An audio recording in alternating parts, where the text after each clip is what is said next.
Okay, one slurp of coffee first.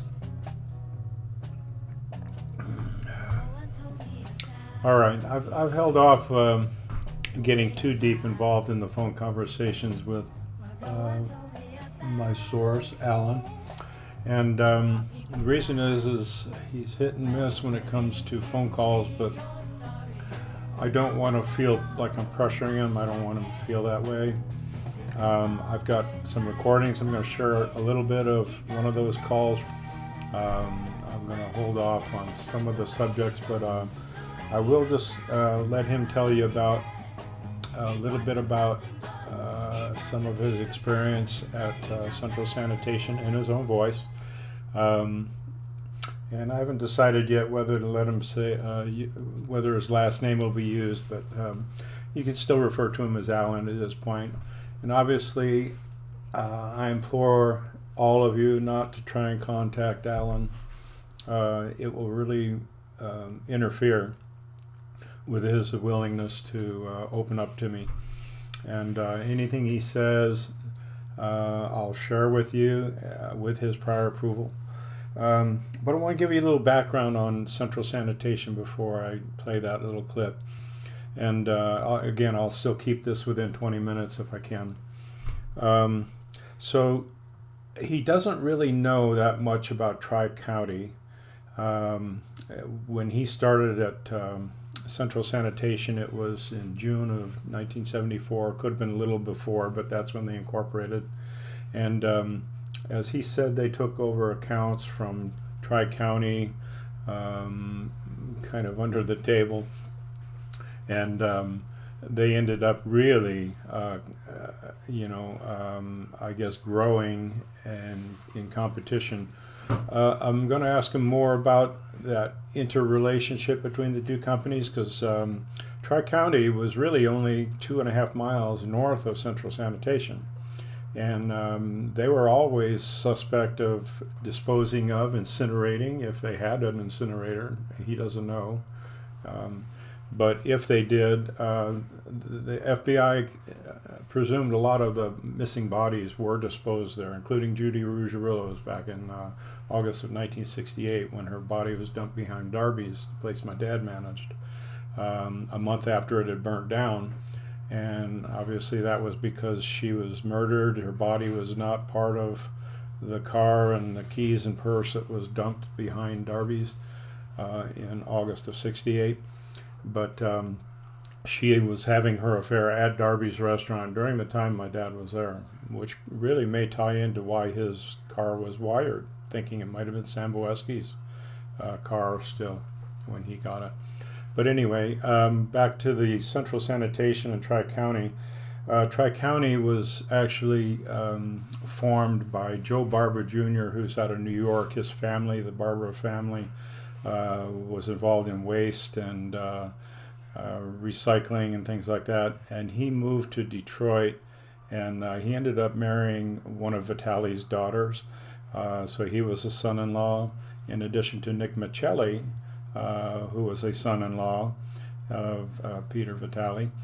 And Nick Michelli is actually the one that, after this all kind of came to a head with the grand jury, turned against his father-in-law, and a phone call was tapped and overheard where Peter Vitale, Quasarano were talking, and Peter Vitale told Quasarano that they're not going to snuff Michelli as long as he's married to his daughter. He's not going to make his daughter a widow. And Quasarano was upset because he was,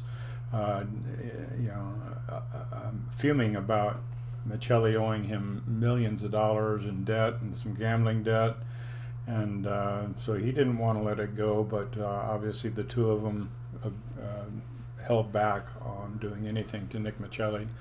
Supposedly he died of a heart attack in California after he moved his family there after the grand jury in 1979, I believe, is when he moved.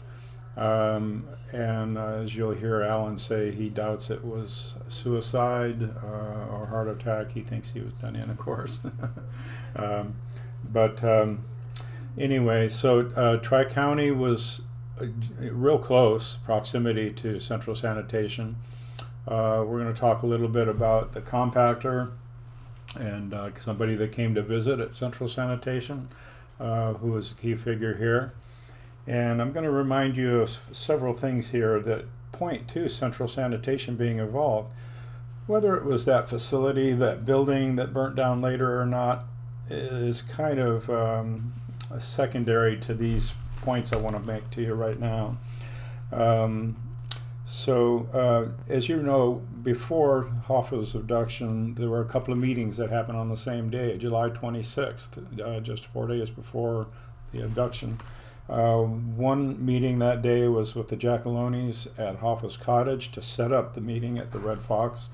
The very same day, a kind of discreet meeting, but the FBI believes it happened, was at Larco's between Frank Fitzsimmons, Peter Vitale, and Rafael Quasarano. That's the tie-in to Central Sanitation, as you know. At first, I believe it was the Larco's manager said yes, there was a meeting, and then later he said I was mistaken. And but it was confirmed that Peter Lalonde at Fairlane Inn in Dearborn had checked in Frank Fitzsimmons at 1 a.m. on the 26th and checked him out on the 27th and handed him a set of keys that looked to be Lincoln Continental or Mercury keys. And I understand that was one of the cars belonging to Quasarano that he used while he was there.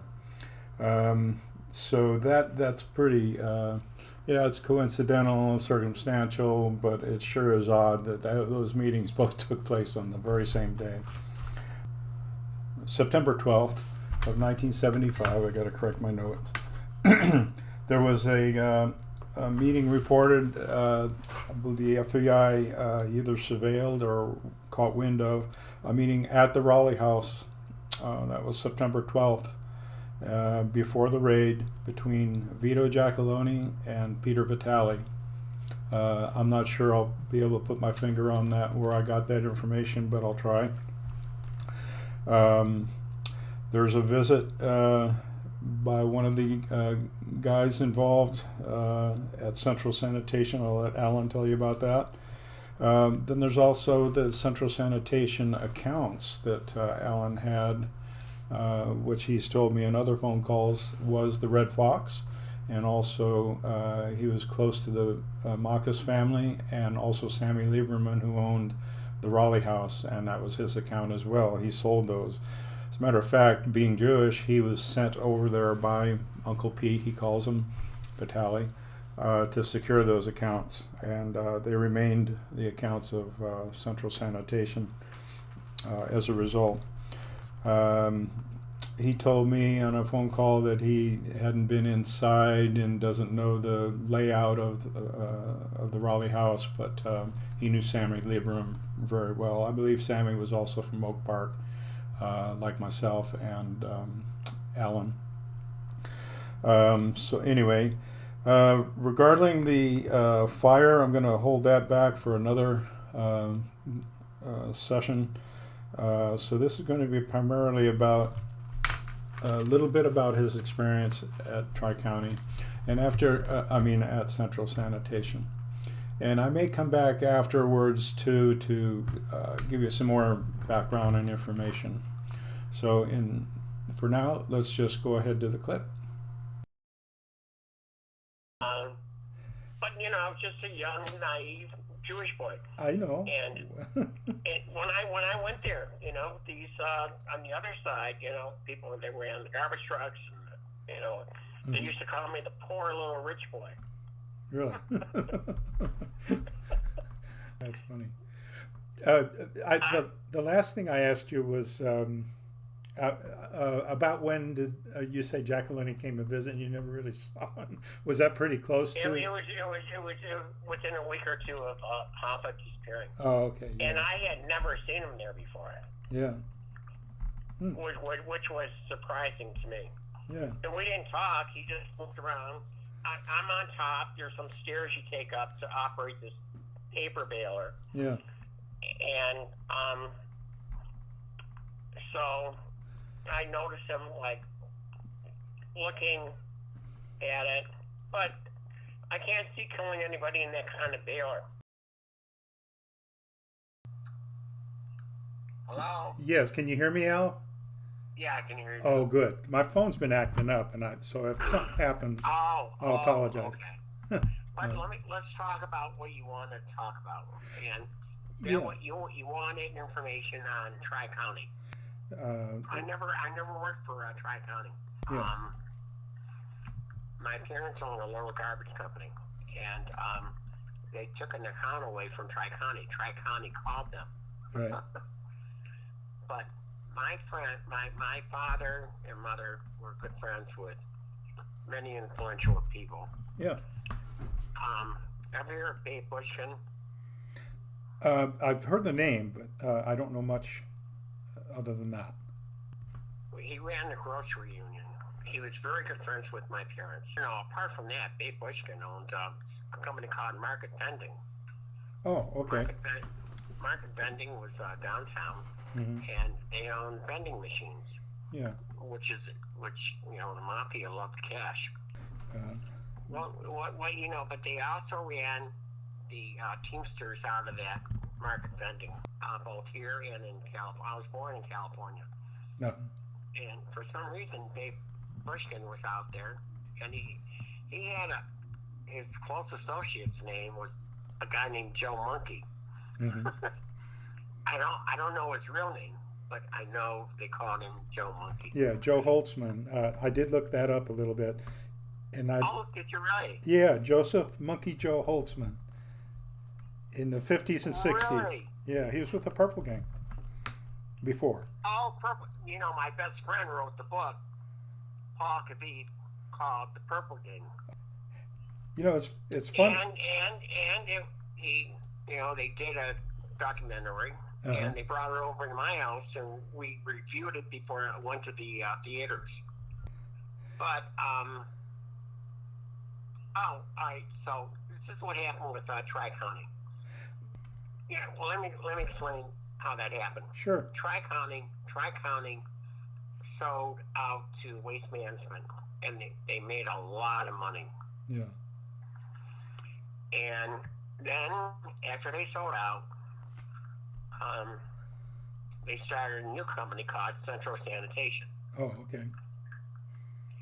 And they took it back all the accounts that they sold to Waste Management. Mm-hmm. And in fact, they had me go out and talk to, sort of Uncle Pete Vitale. Are you familiar with Uncle Pete Vitale?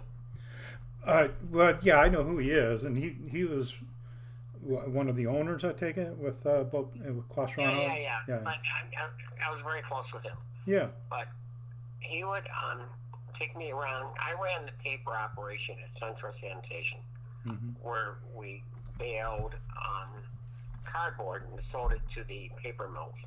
Oh. Mm-hmm. But you had to call him Uncle Pete. And apparently he told me he owned an olive oil company. Mm-hmm. But he would take me, put his arm around me, walk around the warehouse, and would say to me, Al, if you ever see we want to run an honest company, I don't care what you read about me in the newspapers. Uh-huh. This is what we do. Right. And if you hear of anything wrong, I want you to let me know immediately. Mm-hmm. And I said, fine, Uncle Pete. In fact, he had a brother, a spot show or something like that. Uh-huh. And we had him running the baler. Oh, okay. The baler was what crushed the cardboard, and Right. we were able to sell it to the paper mills. When it came to when Hoffa disappeared, Right. A lot of people said, and Stephen Stills or something like that came out with a book that said he was shredded at Central Sanitation Services. Well, we didn't have a shredder there. No, I think they said incinerated. And so that was not the case. Yeah. But prior to that, I knew Joe Tocco. I knew Dominic Corrado, Right. and all these guys.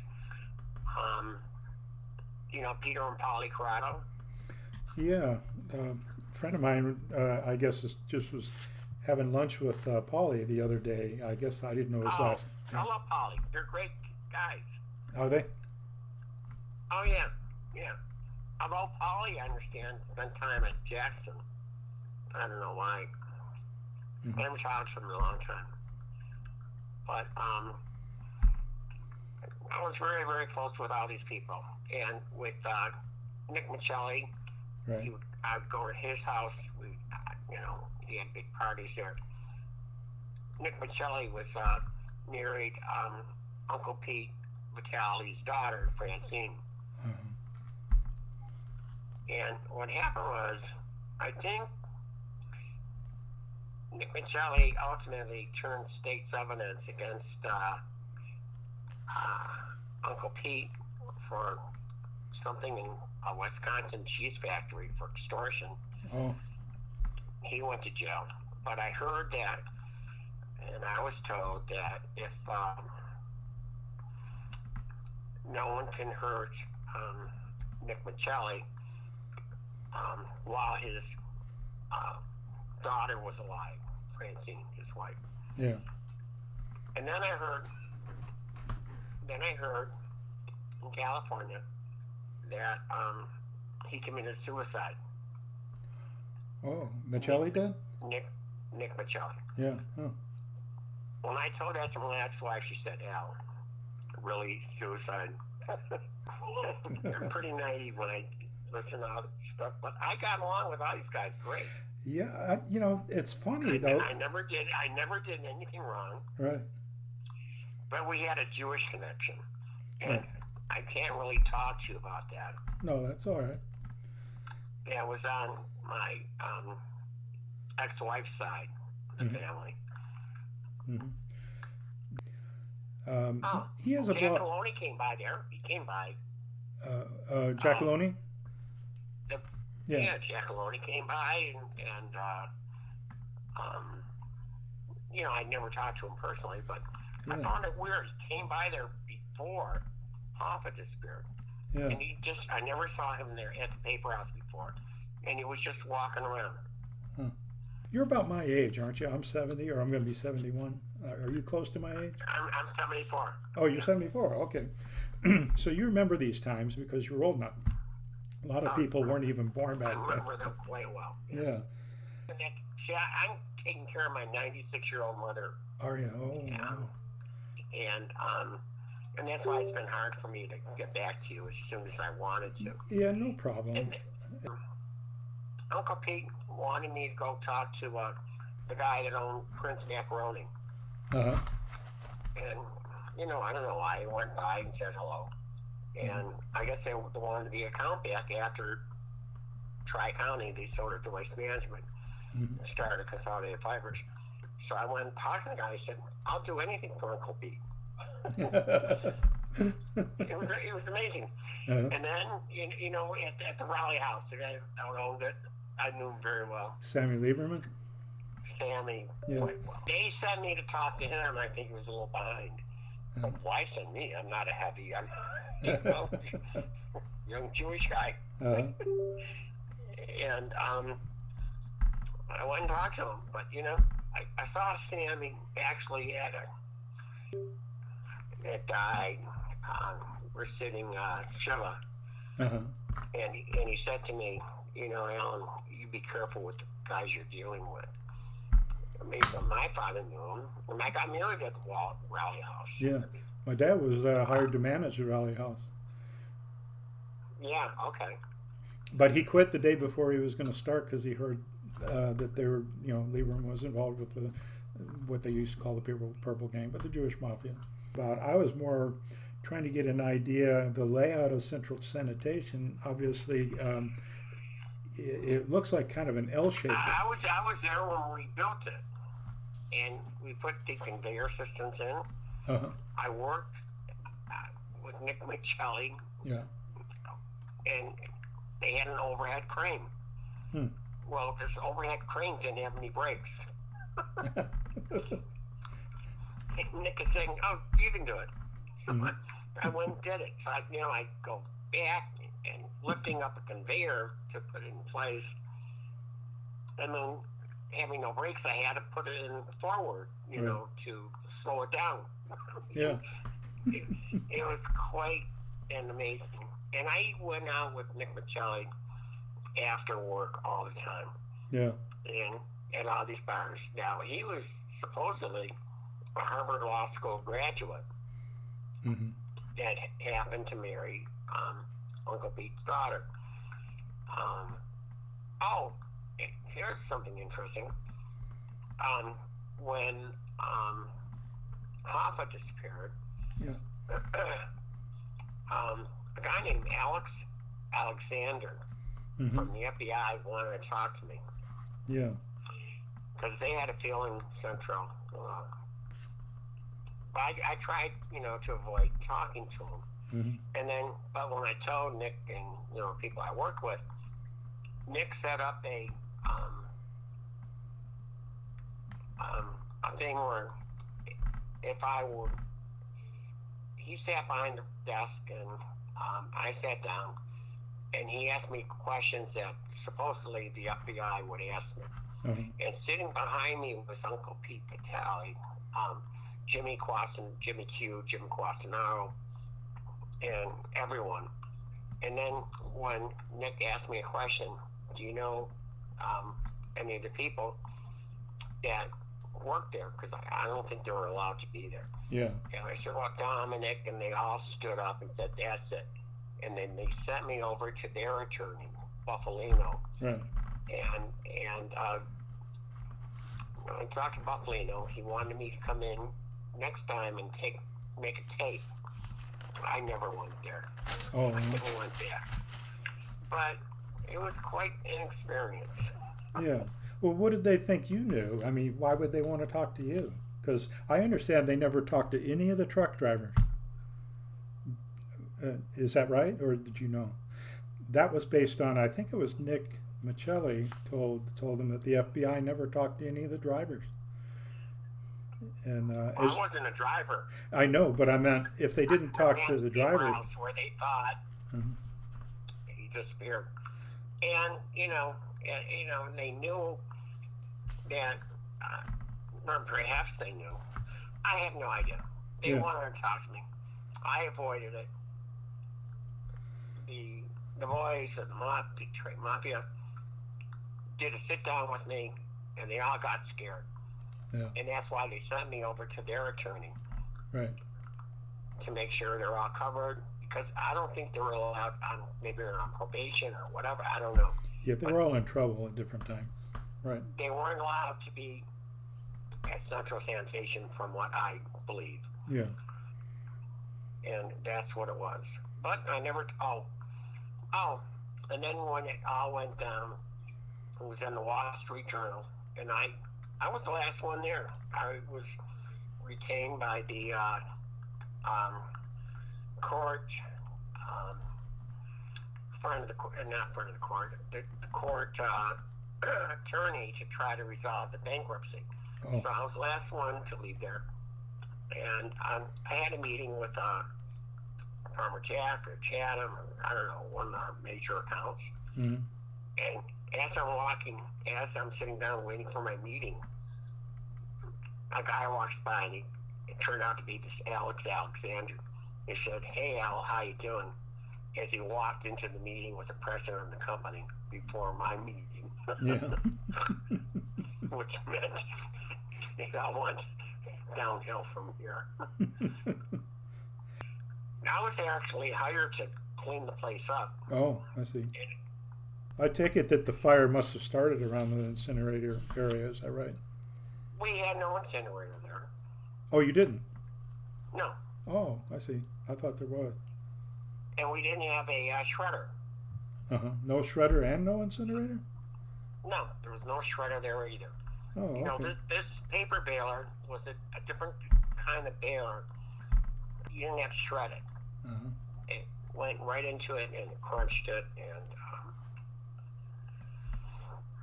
we shipped it out by train and truck. I see.